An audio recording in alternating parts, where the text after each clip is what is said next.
Audible nature of? Okay, so very good evening. आज late हो गए थे, ठीक है। So E dot D S is equal to Q I upon epsilon naught. Third case, अगर एक की जगह बहुत सारे चार्जेस हैं तो उन सारे चार्जेस का एल्जेब्रिक सम ले लो। कौन सा सम ले लो? कुछ इसमें से माइनस वाले भी होंगे तो वो क्या हो जाएंगे? सबट्रैक्ट। इसका मतलब ये नहीं कि सारे ऐड, मैग्नीट्यूड ऐड नहीं कर रहे हो, एल्जेब्रिकली ऐड कर रहे हो। अगर मैग्नीट्यूड ऐड करते तो यहां +2 क्यों हो जाता या 2 क्यों हो जाता? तो कैसे ऐड करना है? एल्जेब्रिकली ऐड करना, राइट? ओके, केस नंबर 4 देखिए।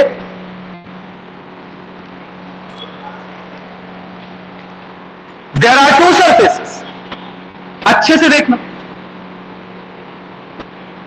इसके अंदर +2 क्यों लाई कर रहा है?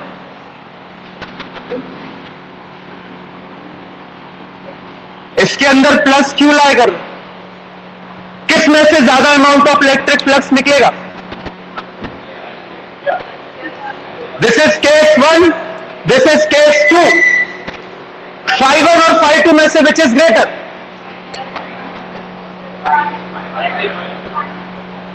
∅2 वाले हाथ उठाओ। कोई नहीं, ∅1 वाले सारे। वाई ∅1? तुमने नहीं बोला? ज्यादा चार्ज है, ज्यादा लाइन्स होगी, फ्लक्स होगी। सरफेस ज्यादा है तो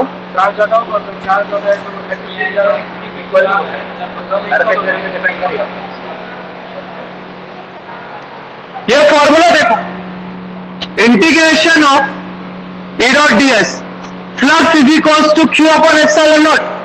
The sole quantity on which your net electric flux depends is the charge inside the surface and nothing else.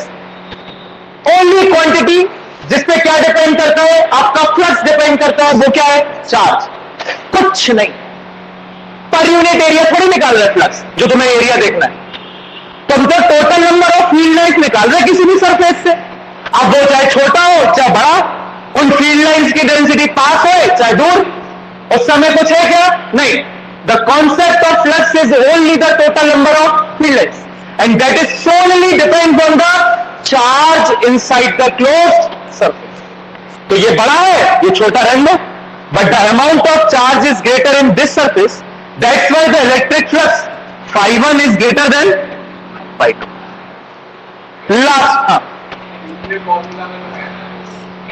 ये तो यहां पे तो ये नहीं चेंज होती है ना एरिया के कारण, ये तो कांस्टेंट क्वांटिटी मान रहा है, ये तो पहले से पता। गौसला तो ये है ना, गौसला तो ये है। इसका वेरिएशन ई डेज का है तो फिर ई का भी वेरिएशन है दूर, तो दोनों वेरिएट करके कांस्टेंट क्वांटिटी बना ले। समझ रहे हो? ऐसा। Last case, now suppose this is a closed surface. Here lies your charge q. What is the net electric flux from that surface?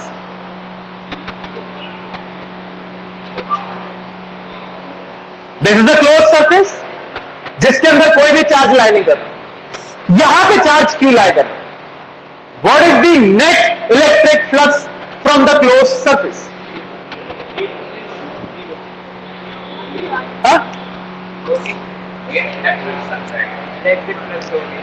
Electric flux होगी कितनी? Q upon epsilon not. अच्छे से देख लो, 0। एनीवन 0 या क्यू अपॉन एप्सिलॉन नॉट के अलावा कोई तीसरा आ रहा हो दिमाग में? नहीं? Okay, I will say 0। क्यों? सबसे पहला कॉन्सेप्ट तो इलेक्ट्रिक फ्लक्स, सिर्फ 3 बार से बोल रहा हूं, इलेक्ट्रिक फ्लक्स सिर्फ उसी चार्ज के कारण होता है जो गॉसियन सरफेस के अंदर लाएगा। पहली चीज बोला था, क्लोज्ड सरफेस के बाहर अगर जो चार्ज है, it may provide the electric field but it may not provide what? Flux. Diagrammatically देखना, देखो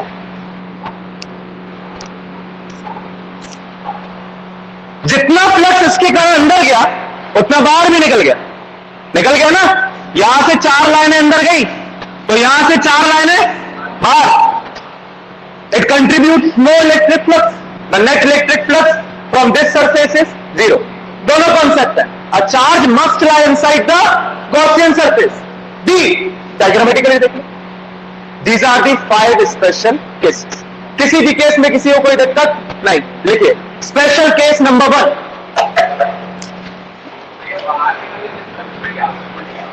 नंबर ऑफ फील्ड लाइन्स ही तो फ्लक्स है, तो टोटल कहां से गई?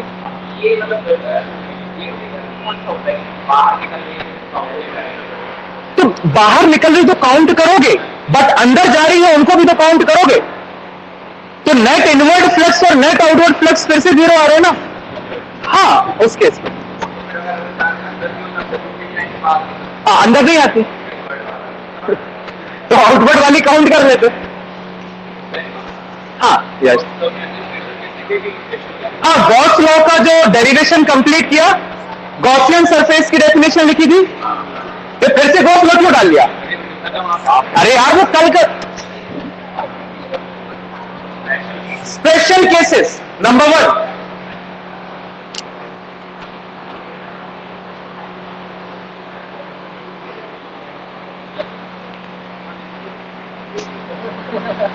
special case number 1, if the closed surface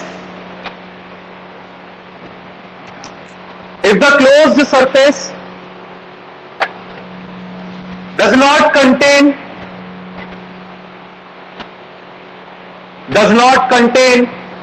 any charge,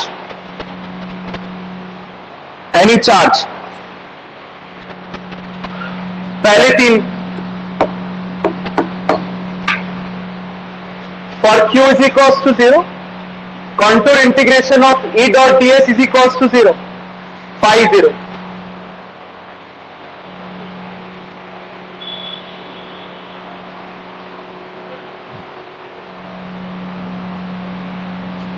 Sorry.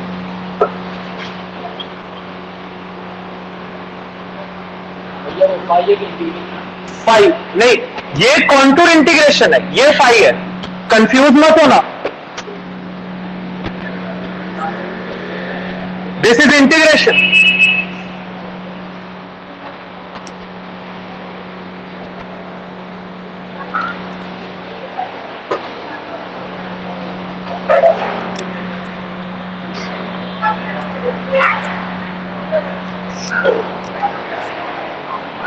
Number 2,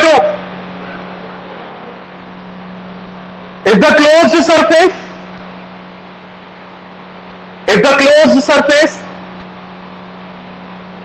contain two charges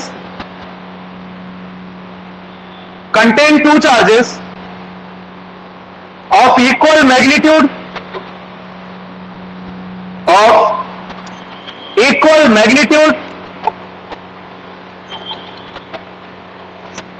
but opposite in signs,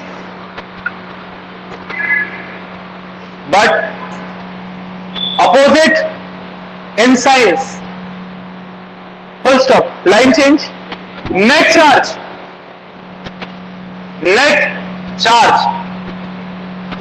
लिख लो, minus q plus q is equals to 0, it means phi is equals to 0.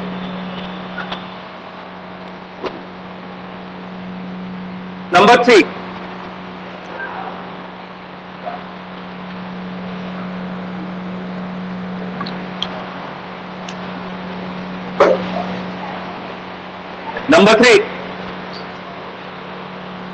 if closed surface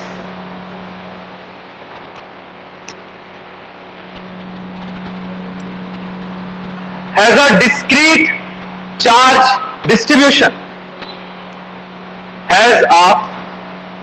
Aryan और बुका है आज? हाँ नहीं आया तो, has a discrete charge distribution, I dot E, that means Q1, Q2, Q3 dash dash dash QL.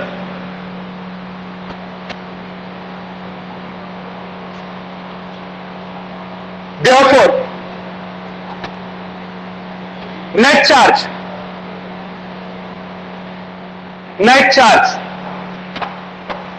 here go steps.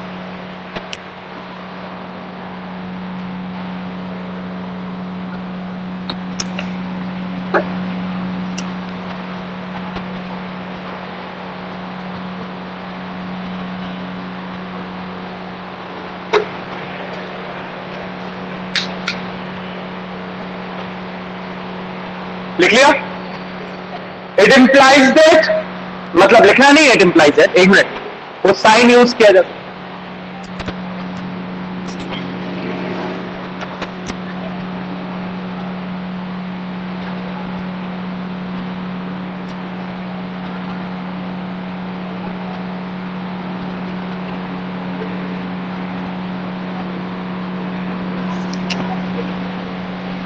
कॉस्ला लिख दिया.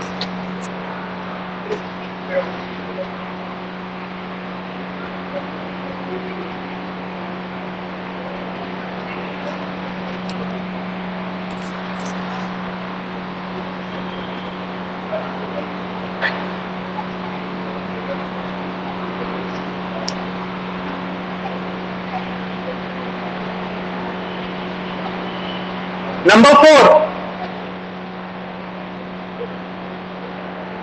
वेदांत का है, वेदांत 2. Alright. Number 4, net electric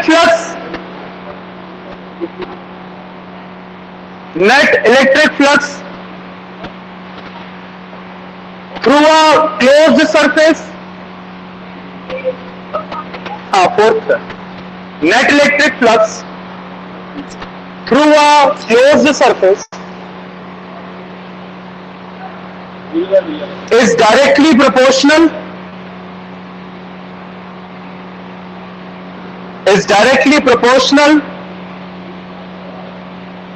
to the net amount of charge.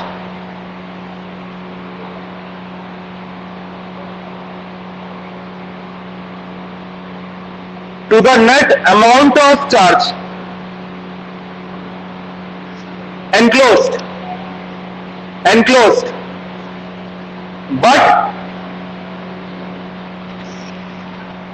independent of the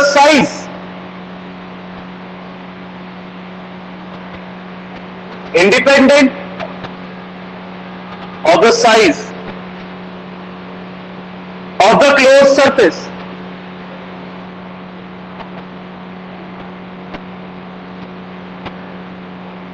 Of the closed surface. बना लो वो दोनों.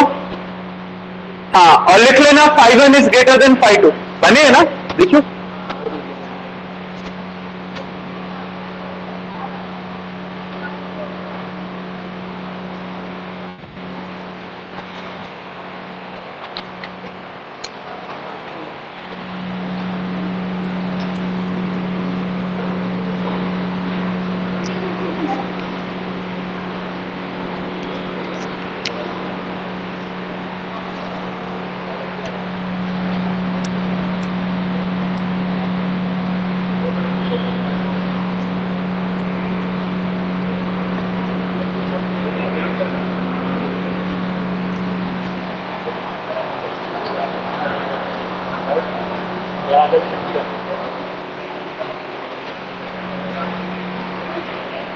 Next heading. अरे हाँ, case number 5 रह गया, लिख लो. If charge, case 5, if charge plus Q lies outside the surface. If charge plus q lies outside the surface, then net electric flux is 0.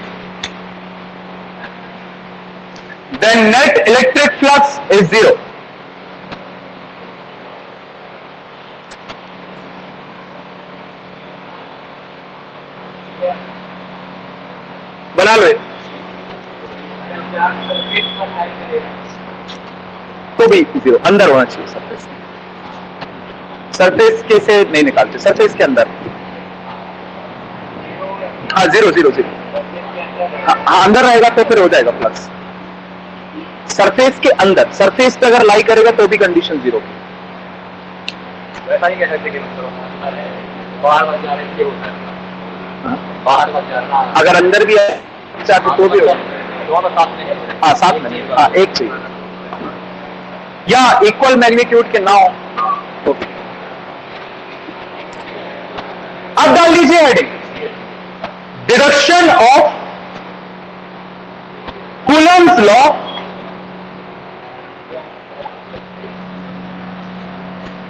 Deduction of Coulomb's law from Gauss law.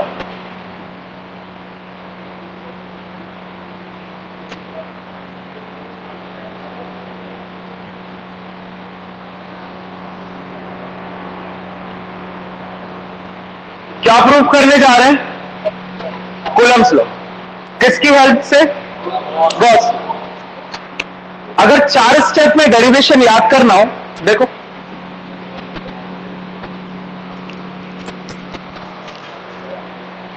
क्या proof करना है? F is equals to 1/4πε0 Q1 Q2 upon, यह proof करना है।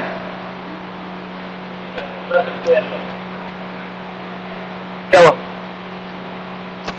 यह proof करना है। शुरू कहां से करना है?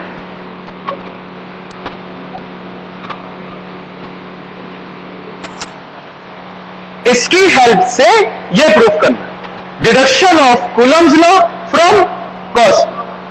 इससे इसको प्रूफ करना है। शुरू यहां से होगा, खत्म यहां पे, राइट? गॉस लॉ और कूलम्स लॉ। कूलम्स लॉ में 2 चार्जेस हैं, Q1 और Q2।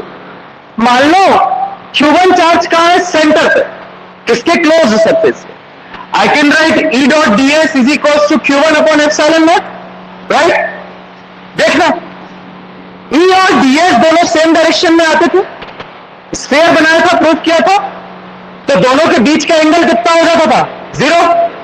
तो ये हो जाता था summation E dot ds is equal to Q1 upon epsilon not.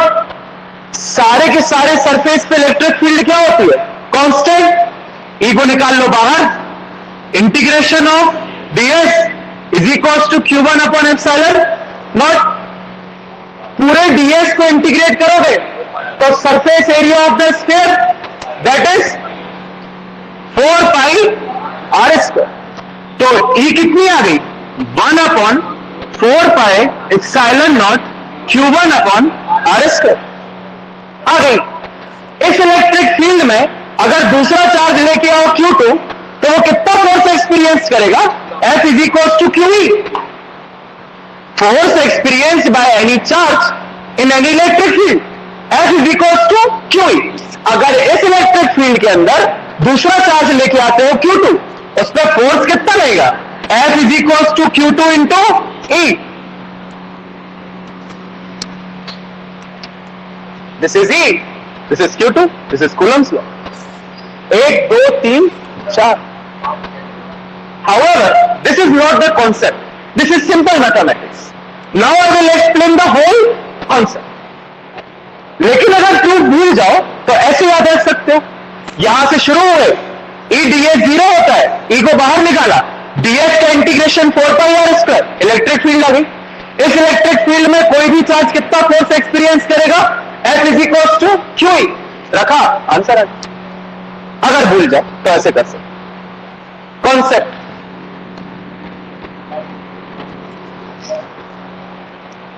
C, there are 2 charges Q1 and Q2, right? इन दोनों के बीच का distance R। We need to calculate the force between the 2 charges, but by using Gauss law। Gauss law का use करना है तो Gaussian surface बनाना। इस तरीके से गॉसियन सरफेस को बनाया जाए कि एक चार्ज आ जाए सेंटर पे और दूसरा चार्ज आ जाए सरफेस पे। घुमाओ यहां से, ठीक, पूरा का पूरा डेरिवेशन पिछले जैसे। एक छोटा सा डीएस एलिमेंट क्या करो, कंसीडर, यहां पे ले लो पॉइंट पी, इस पॉइंट पी पे Q1 के कारण क्या निकाल लिया, इलेक्ट्रिक फील्ड, तो इलेक्ट्रिक फील्ड का डायरेक्शन पॉइंट पी पे आउटवर्ड है, और इस डीएस का जो एरिया वेक्टर बनाओगे वो भी आउटवर्ड है। This is E vector, this is DS vector, कोई दिक्कत? जैसा प्रूफ पिछला कर रहे थे वैसे ही प्रूफ ये कर रहे हैं। जब अपन ने गॉस लॉ प्रूफ किया तो किसका यूज करके, इलेक्ट्रिक फील्ड या कूलम्स लॉ का यूज करके, उसका उल्टा कर रहे हैं। तो मैंने सरफेस इस तरीके से कंसीडर किया है कि एक चार्ज सेंटर पे लाई कर रहा है, दूसरा इसके सरफेस पे, सेंटर के कारण यहां पे निकालेंगे इलेक्ट्रिक फील्ड, और इसी इलेक्ट्रिक फील्ड में अगर Q2 लाई कर गया तो फोर्स आ जाएगा। Simple concept, right? निकालते हैं electric field by using Gauss law. We know that contour integration of E dot ds is equals to Q upon epsilon naught. Surface के अंदर कौन सा चार्ज लाई कर रहा है, Q1, तो Q1 अपॉन एप्सिलॉन, पहली चीज, right? Okay, now contour integration of E ds cos theta, E dot ds मतलब E ds, देखो ds और E के बीच में कितना है थीटा, 0 रख दो, is equals to Q1 upon epsilon naught. तो ये सिर्फ बचा E dot ds is equals to Q1 upon epsilon naught. Now सारे की सारे सरफेस पे इलेक्ट्रिक फील्ड क्या रहती है, कांस्टेंट। कल की गॉसियन सरफेस की डेफिनेशन पढ़ो। Gaussian surface are the surfaces such that any point on the surface will have the same amount of electric field intensity. देख, ऐसे सरफेस होते हैं ये, इन सरफेस के सारे सर्कल पे इलेक्ट्रिक फील्ड इंटेंसिटी क्या रहती है, सेम। पढ़ लो, यही लिखिए कि कुछ और लिखिए, यही लिखिए ना। अगर E कांस्टेंट है तो बाहर आ जाएगा। ये इसीलिए मैंने आपको बताया क्योंकि इंटीग्रेशन के अंदर से सिर्फ वही क्वांटिटी बाहर आती है जो क्या हो, कांस्टेंट। अदरवाइज आपको E डॉट ds को इंटीग्रेट करना पड़ता। तो हम यहां से E को बाहर ले सकते हैं because E is constant. Integration of is equals to Q1 upon, और I can write E into 4 pi is equals to Q1 upon, or I can write E is equals to 1 upon 4 pi epsilon naught Q1 upon, side change किया, क्या किया, side change आ गया ये। Now इस electric field में मैं दूसरा charge लेके आता हूं, कौन सा, Q2, रख दिया। Now this Q2 will experience force inside the electric field E. What is the amount of force? F is equals to Q2 into E. F is equals to Q2 है, E की value रख दो 1 upon 4 pi epsilon not Q1 upon R square. तो 1 upon 4 pi epsilon not Q1 और ये Q2 upon R square. The mathematical form of Coulomb's law. Surface पे नहीं, उसको इलेक्ट्रिक फील्ड सिर्फ Q1 की है, उसको Q1 की इलेक्ट्रिक फील्ड के अंदर कंसीडर करें। अब Q1 की जो इलेक्ट्रिक फील्ड है वो तो इंफिनाइट तक है, तो Q2 कहीं रख दो। तो मैंने कहा रख दिया, सरफेस पे रख। सरफेस पे रखने का फायदा ये है कि आप वहां से इंटीग्रेशन से E को बाहर निकाल सकते, तो सरफेस पे रख दिया। और दूसरी चीज सरफेस पे इसीलिए भी रखा क्योंकि वो डिस्टेंस चेंज ना हो, दैट इज आर। के अलावा कुछ और नहीं लेंगे, अभी के लिए स्फीयर ही लेना है। हाँ, और कैसे फिर फोर्स कांस्टेंट कैसे रहेगा, फिर तो तुम तो सरफेस तो वही बनाओगे ना जहां पे आर मिलेगा। फिर सरफेस का कॉन्सेप्ट क्या है, फिर गॉसियन सरफेस, जहां तक जाओगे वही तो सरफेस ड्रॉ करोगे। मतलब कुछ भी। एनी कोई डाउट है बेटा, दीपांश, श्रेयांश, वेदांत, डाउट? है क्या? ये भगवान,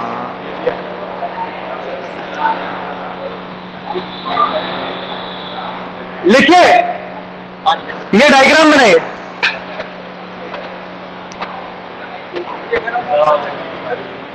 तो उसमें पानी डालो, ये ठंडी फेंकेगा नहीं, अभी तो ठंडी आ रही है। लपाड़ा मार दे, तैयार है, पानी है उसमें, देखो।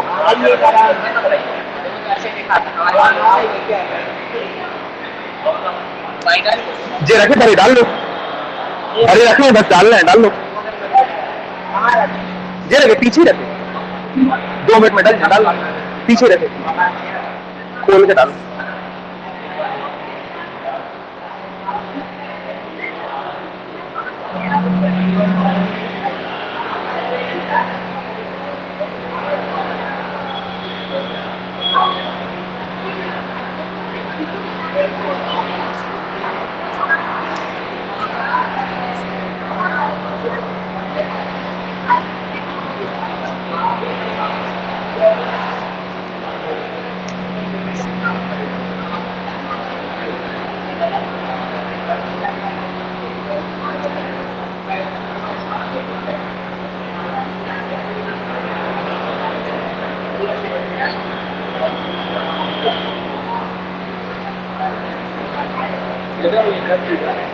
बंद करके डालो, बंद करके डालो। उगो, अरे अरे, आराम से, ऐसे नहीं पूरा घुमा तो बंद हो जाए, पंप को घुमा तो पंप बंद हुई है।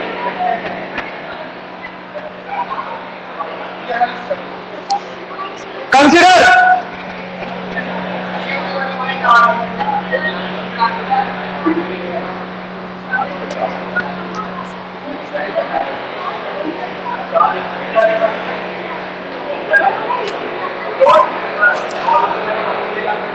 कहां पे?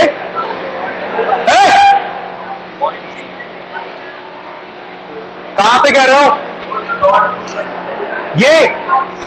ये Q2, ये पॉइंट P है यहां।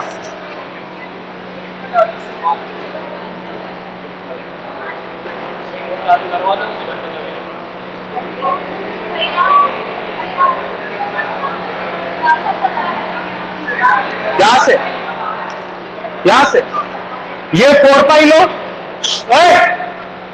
ये 4 पाई लो, ds का कॉन्टूर इंटीग्रेशन, ds एक स्मॉल सरफेस है, इसको पूरा इंटीग्रेट करोगे तो सरफेस एरिया ऑफ स्फीयर बनेगा। उसका फॉर्मूला क्या होता है? 4 पाई आर स्क्वायर। फिर साइड चेंज कर दी, आ गया।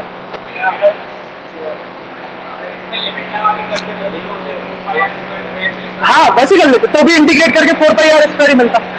डायरेक्ट लिख दो, ये कंट्रोल इंटीग्रेशन का यूज यही है, सीधा क्लोज सरफेस का formula. Consider 2 charges Q1 and Q2. Consider 2 charges Q1 and Q2.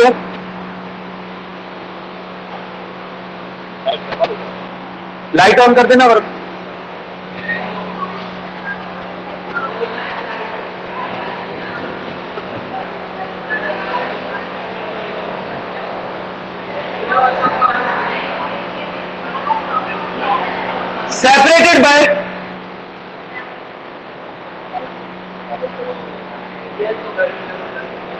separated by a distance r, separated by a distance r, full stop. Draw a sphere of radius r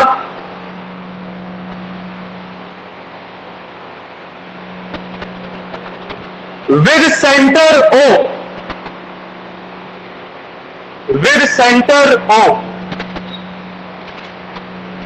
where Q1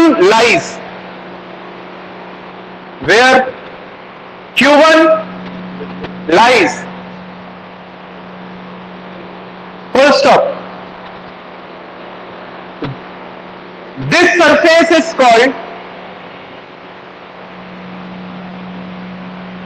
surface is called Gaussian surface. This surface is called Gaussian surface. Line change, para change. Consider a small element. Consider a small element ds such that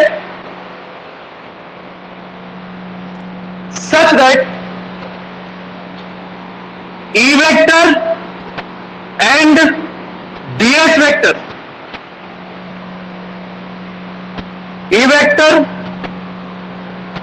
ds vector are in same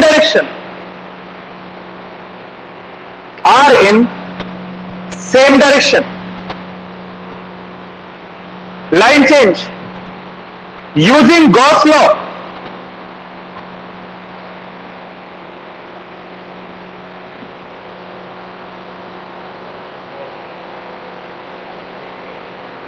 लिखिए first, second, third, fourth step तक.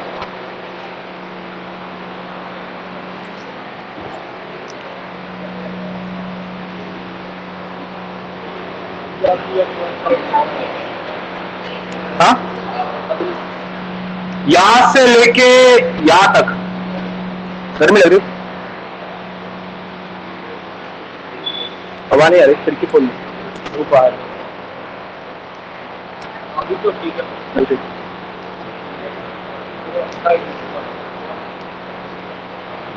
Light ज्यादा बड़ी है.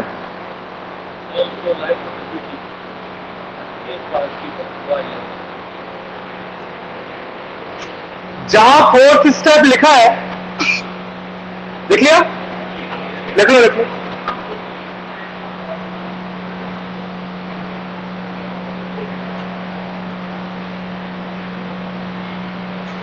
Bracket में लिखो side में, fourth step के सामने.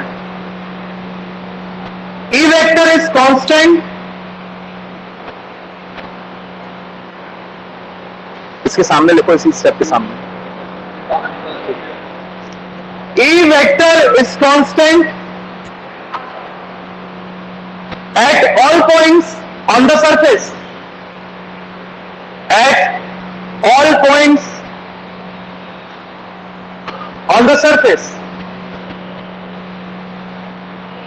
Bracket close. Right? अगला स्टेप ये नहीं लिखना है.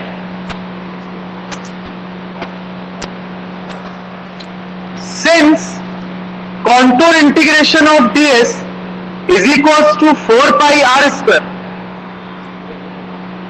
surface area of sphere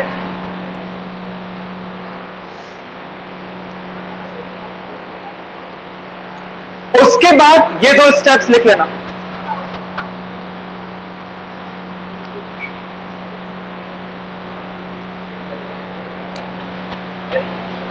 हाँ, ये दो स्टेप बस इस साइड वाले पेज पे.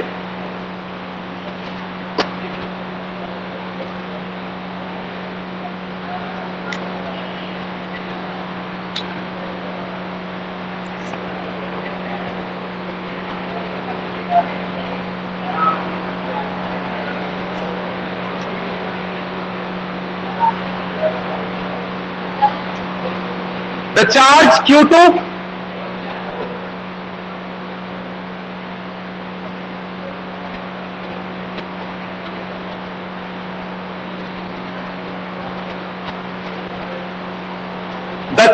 Q2 will at point P, the charge Q2 at point P will experience force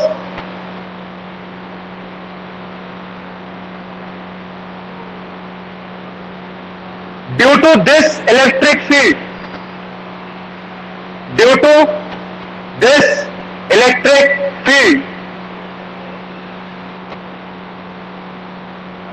लिख लो उस साइड वाले पेज के दोनों स्टेप।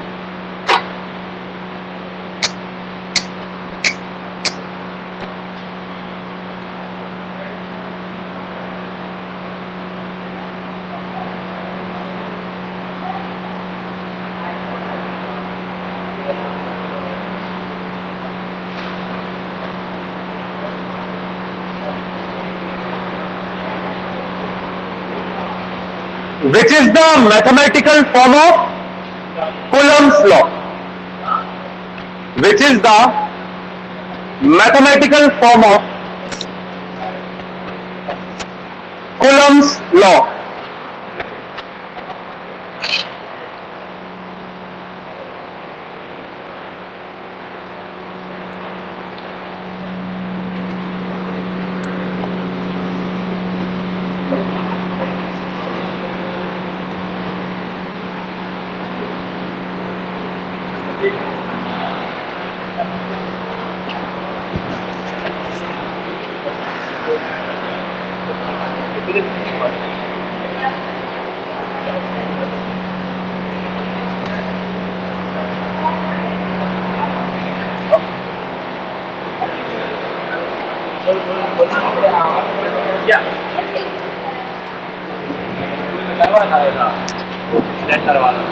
करा रहे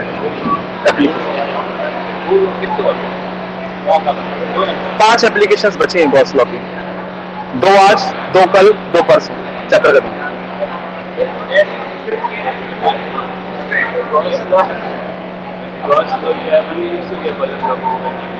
बिकॉज अभी मैं यही बताने वाला हूं कि Gauss law and Coulomb's law can be used interchangeably.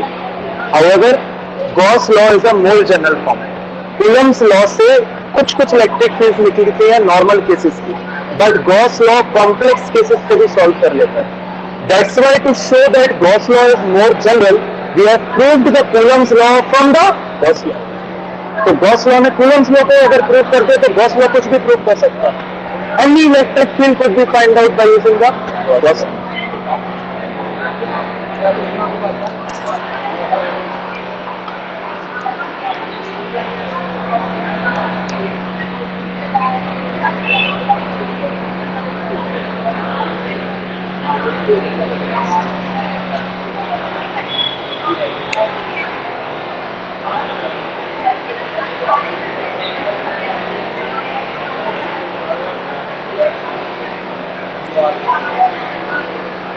Applications of Gauss law.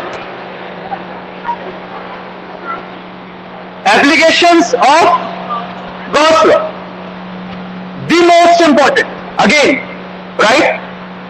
आपको 5 में से 2 यूटीज में मिलेंगी और 5 में से 1 फाइनल में गारंटेड। बोर्ड में एक क्वेश्चन 3 मार्क का जरूर आपको कहां से मिलेगा? Application of Gauss laws. 5 है, कितनी है? 5। नंबर 1 लिखिए, एप्लीकेशंस ऑफ गॉस लॉ, उसमें साइड हेडिंग डालिए। नंबर 1, ई वेक्टर मतलब electric field intensity due to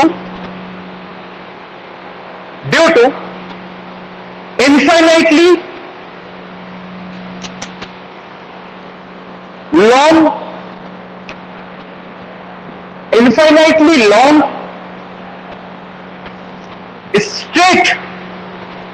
straight uniformly charged conductor. Infinitely long straight uniformly charged conductor. Right, okay. होता यह है कि Coulomb's law was sufficient only. Coulomb's law जो electric field निकाल के देता है वो सिंपल केसेस की निकाल के देता है। For example, due to isolated point charge, due to electric dipole, most to most. लेकिन जितने भी कॉम्प्लेक्स केसेस हैं उन सारे के सारे कॉम्प्लेक्स केसेस को कौन सॉल्व करता है? गॉस। राइट, अब पहले केस देख लो कितना कॉम्प्लेक्स है। कह रहा है कि एक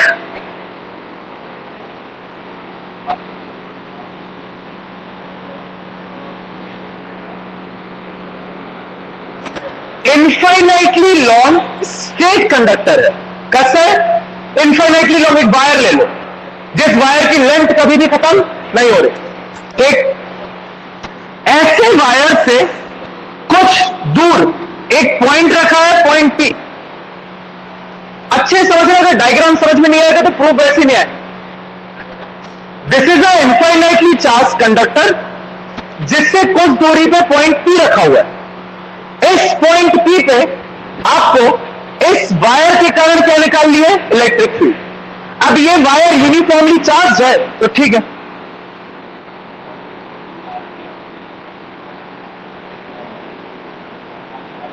कोई दिक्कत नहीं, uniformly charge distribution. However, we cannot calculate the total amount of charge on the whole wire, but we know lambda, the charge density of this wire, which is always constant. So we know what is lambda, charge per unit length. So we know the lambda. हमें क्यों नहीं पता? हमें क्या पता है? lambda. हमारा काम यह है कि हमें गॉस लॉ का यूज करके ये इंटेंसिटी पता करनी है, और गॉस लॉ का यूज तो तब होगा जब यहां पे गॉसियन सरफेस बनेगा। ना your work to do is what should be the Gaussian surface here?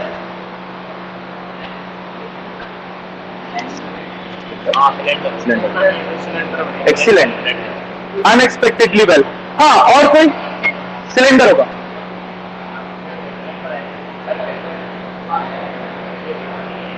हाँ, क्या होना चाहिए Gaussian surface? Cylinder. Good, the Gaussian surface should be cylinder. कैसे? देखो, गॉसियन सरफेस ड्रॉ करें, ठीक? ये किसकी आवाज आ रही? कौन है?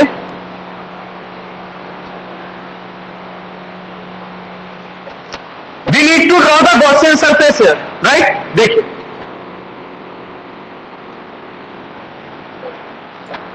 एक यहां पे पॉइंट पी लाई कर रहा है, उतनी ही दूर पे इस साइड क्या खींच दो, एक, ठीक है?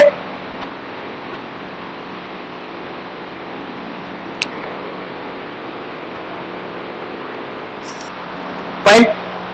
However, your wire is of infinite length, लेकिन सिलेंडर के अंदर जितनी लेंथ आ रही है वो मान लो क्या है? L.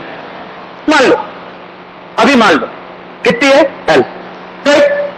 Now, if I need to find out the total amount of charge inside the cylinder, I can say Q is equals to lambda L. Charge density होती है चार्ज पर यूनिट लेंथ, मतलब Q upon L। तो मुझे अगर Q पता करना है, जो कि यहां पे लाई करता है सिलेंडर के अंदर, I could say Q is equals to lambda L, where L is the length of this wire under the cylinder.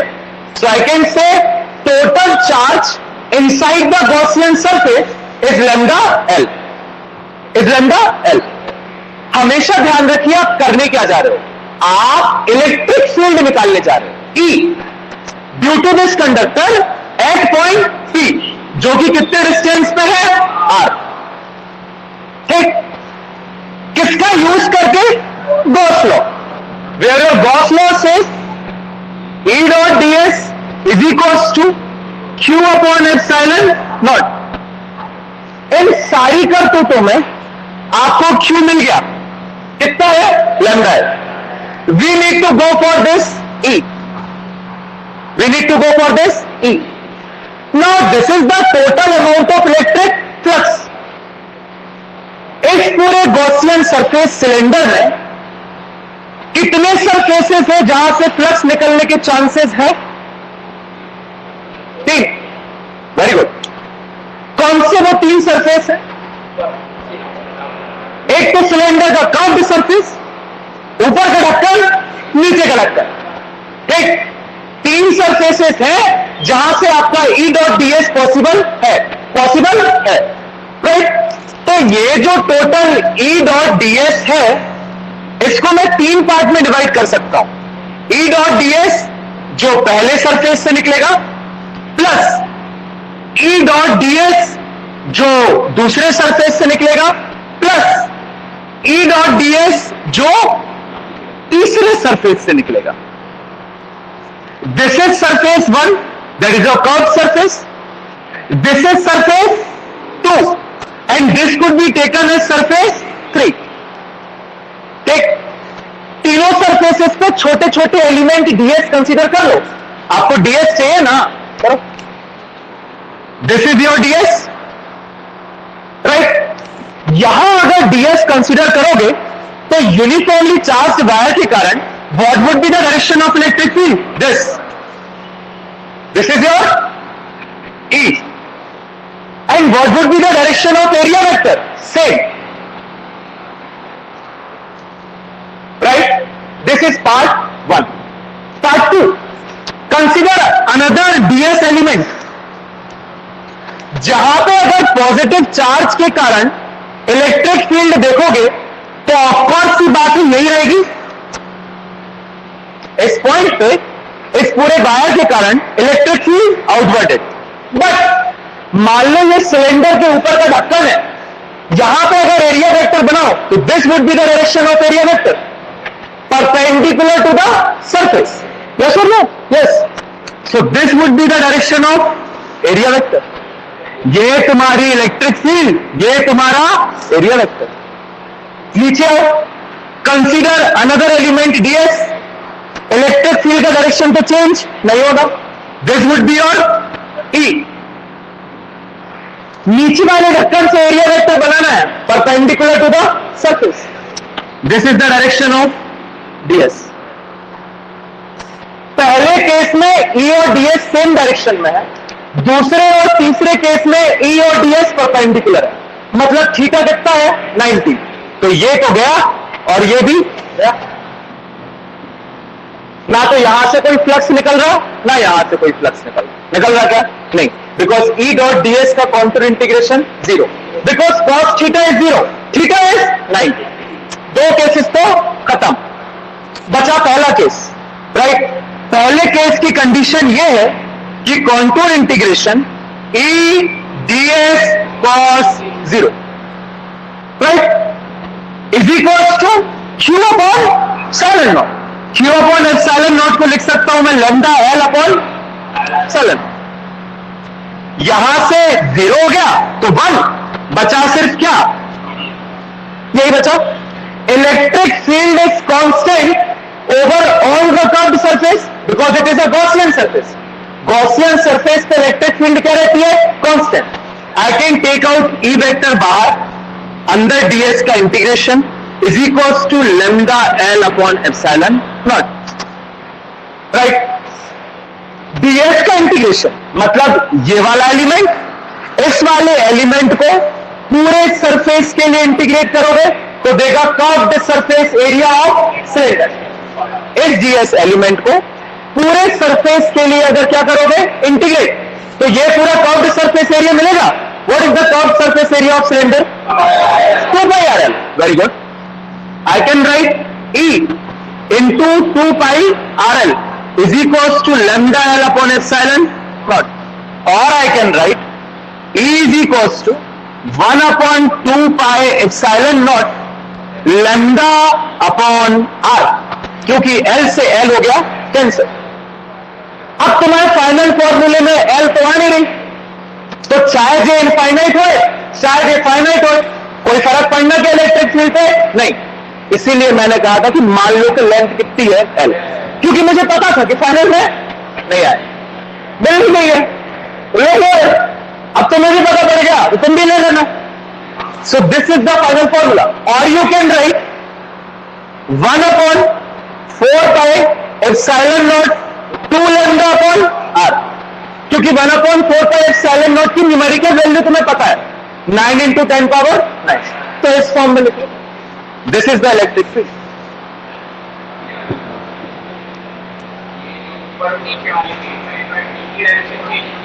करो, कहां करोगे बताओ? ऊपर साइड करोगे. ये तुम्हारा वायर है, इसके कारण इलेक्ट्रिक फील्ड आउटवर्ड निकलेगी. ऊपर, ये तो ऊपर नहीं गया. ऊपर किसी नंबर ऑफ चार्जेस, या तो ये निकलेगी या फिर ये निकलेगी. आउटवर्ड एंड निकलेगी ना, एक चार्ज के कारण नहीं, पूरी वायर के कारण देखो, पूरी लेंथ।